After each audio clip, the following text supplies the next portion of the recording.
Reading is a skill. You might have only heard this from your high school English teacher or that pretentious friend who only reads Proust or James Joyce. It seems freeing to respond, no, books can mean anything to anyone. Everybody reads how they want to read, and it's their experience of the book that matters, right? Why does reading have to be something that you learn how to do or train? Doesn't that just gatekeep reading? And this is definitely true. To some extent. Everybody should be readers. Like, everybody should absolutely be readers. But reading's not a passive experience. You're always actively dissecting and processing the text. And more often than not, when reading is thought of not as a skill, but as an experience, one that anyone can do without thought or training, then what reading becomes is an exclusively personal experience. What does this text mean to me? How do I see myself in the text? It becomes a self-reflection.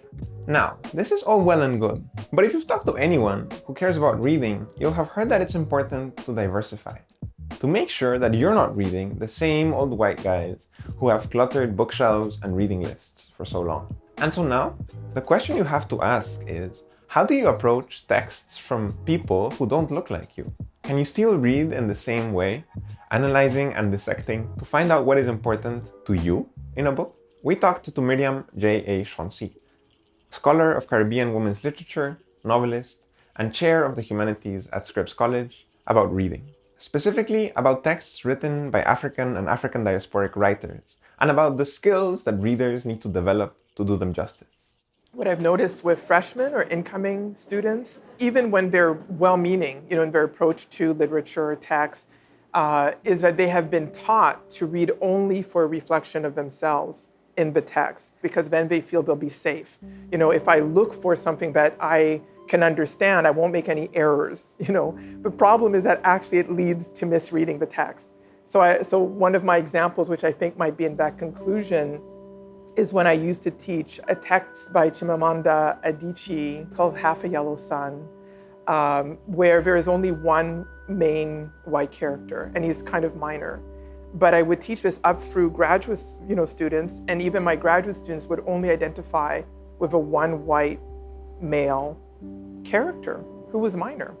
And so I would be thinking, how can this is like a 500-page book, like this is a really long book about the Biafran War, so civil war within Nigeria, and somehow my students are, like not wanting to read about the other characters or engage with them, and I thought this was very strange. This is really strange, right? These are graduate students who have gone through years and years of schooling and for whom reading as a skill is not remotely new. And yet the thrust of the book, the central theme, is missed. And at least in one case, I did ask a student why this was happening, and they said, because I don't want to appropriate experiences not my own. But then I said, well, the character's name is Richard, and I think he's British. I'm not sure if he's British or American. But the student wasn't this identity either. So I was kind of like, well, why is it, if you're not English or you're not European, why is it more comfortable, to adopt this character than the others? I had to actually teach my reader to unread and then learn how to read again. And so I call it a process book. What Chancy noticed was that her students were still reading for themselves in the text. So instead of approaching the text for the things that it's actually about, they default to reading for the things that they think are closest to themselves, forms of whiteness, and ultimately, white domination. In the African diasporic context, this means that texts are only usually read through the lens of one history, that of slavery and colonialism. This lens is important and useful, but Chancy's project highlights the fact that it is by no means the only or the necessary lens with which African diasporic text should be understood. It is this issue with reading that her book Autochthonomies addresses. Chancy introduces a key term with which we can understand the cultural retentions that persist in the African diaspora in ways that are independent from the Atlantic slave trade. She calls this term Laku Consciousness. Laku Consciousness really comes out of a folk tradition. It is a Haitian term, the Laku, but you also find it in the Anglophone Caribbean, which is the yard. And the origin of the yard and the Laku go back to villages in Africa where villages were organized around these, sort of rounded formations, and everything took place in that, that middle space. In European and American contexts, it's easy to take for granted that homes should be built linearly along a street. But this isn't always the case. The central Laku, or yard, is incredibly important in African diasporic and Caribbean contexts. It is there where music, culture, rituals, religion is written and played and performed, all in the space of this yard.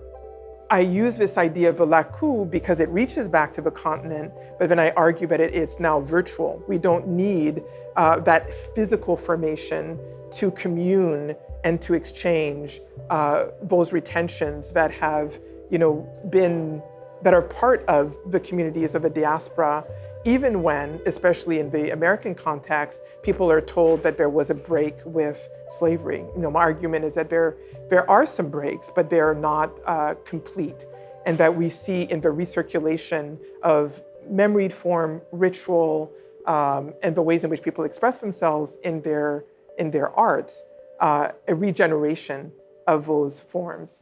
Notice what this means. The Laku is a form of transnational conversation between nations within the African diaspora that doesn't need to reference European colonialism. Whenever readers look only for expressions related to slavery, they miss out on how people within the diaspora are shaped by their own cultures, communities, and conversations. Cultural retentions through Laku consciousness, Chancy argues, provides a foundation for a way to read texts by African diasporic cultural producers that is not limited to conversations about whiteness. These readings can only be really understood if one lets go of their insistence to only relate to white characters or only engage with whiteness. It's important to remember, too, that race is a fundamentally Western concept. The idea of dividing people up into kinds according to skin color or appearance or any other reason is simply not natural. It is a fiction that has been created historically in the West, although one that has been used for incredibly violent and destructive ends. In the space of Laku consciousness, where the encounter of African diasporic people with the West recedes into the background, if it exists at all, race too takes a backseat. To insist on approaching these texts first and foremost as texts by Black authors does a disservice to the cultural wealth that circulates and lives on within them. Chancy talks about Zora Neale Hurston, a landmark author of the Harlem Renaissance, and her text, Their Eyes Were Watching God, as a useful example of writing that can be read to express a form of Laku consciousness. And that text is primarily read as a text, I think it was published in 1937, looking at Black women's emancipation in the Deep South. A Black woman trying to make her way both, in white society, but also through patriarchal structures within African American society. And that's not an incorrect reading. That is what it does. But once you realize that Zora Neale Hurston actually wrote the entire novel in Port-au-Prince in Haiti, and you start looking for what was her conversation with Haitians and Haitian cultural producers at that time, she was studying the folklore, she was studying the Vodou. She also was aware of what was happening in the historical contemporary moment. You start seeing that it marks the novel heavily. Her very language reflects this trans-diasporic retention. She uses phrases that come out of Haitian Creole, not only out of Black Southern lexicons of English, as one might have expected if she were writing only to that context. Her blending of Haitian Creole was often misread for an invention, something she simply made up, because her readers were not prepared to look for these influences. Her text, in fact, has deep roots in the African diaspora that reach beyond the American South and beyond the history of Western colonialism. Hurston is able to find a voice that sidesteps this racializing cultural force by turning to the cultural retentions of the diaspora. To me, to not know that she was engaging with Haitian culture and that she found through Haitian culture a way to create that emancipatory voice in Their Eyes Were Watching God would be a misreading.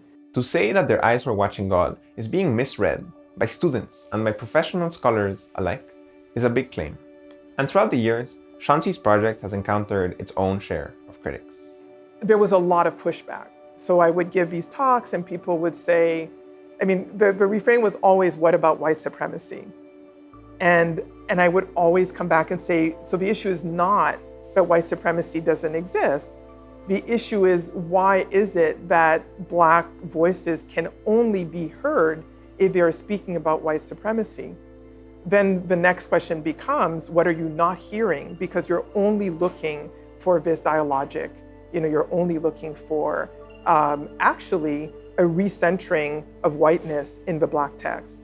What if something else is going on? And what can that inform us, like the larger culture, about what possibilities there are for thinking about ourselves as non-raced, as cultured or acculturated, as being in conversation with one another, if we see the conversation between Black cultural producers as productive and telling us something new or something else than what we thought it was telling us. That something else is Laku Consciousness. And the ways in which it is expressed through specific literary choices is the practice of what Chancy calls Autochthonomy. Critically engaging with a culture, and not just with a skin color, opens up the space to learn from and engage with something that lies outside of your own cultural formation. And then that might, in the classroom space, bring us back to this idea, or take us away from this idea that I've heard my students talk about, which is appropriation. Because if you're culturally engaged, you're no longer appropriating. You are in a conversation with a text that may or may not be like you, but that you either are learning from, which is the point of education, or are being startled by or embraced by, depending on your own position.